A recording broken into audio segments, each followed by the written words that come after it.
Like 4 years ago, I was the shyest, quietest kid in the 11:30 homeschool class. I barely spoke or even had a personality whenever I walked into the dojo. I was there to get in, take my class, and get out. It was simple as that. It's not that I didn't want to be there, or that I didn't like prov. In fact, I loved it. But as an introverted 12-year-old middle child, I found it better if I just stayed on the sidelines and didn't call attention to myself.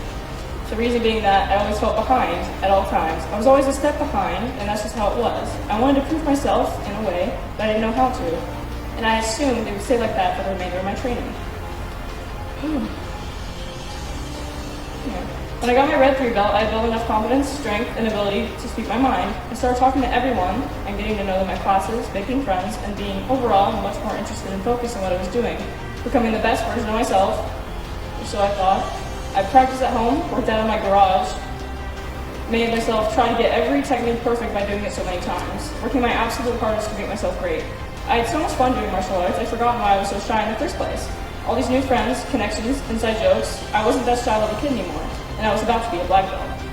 This all led up to my phase 1 black belt test, which I'll admit wasn't the best for me overall. Don't get me wrong, the test was amazing. I had so much fun and worked my hardest. It wasn't particularly the test that went wrong, but more so the aftermath. I felt almost empty afterward, which sounds a bit edgy when I said it out loud. However, it didn't feel how I thought it would feel at all. So what had I done wrong?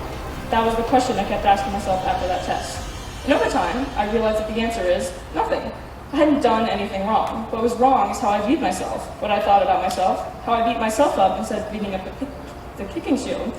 For everything I had done wrong, I would scold myself. I had done so much work on my physical attributes, the techniques, the combatives. I had forgotten to work on my mental health, and how constantly viewing yourself in a negative light can and will take a toll on you.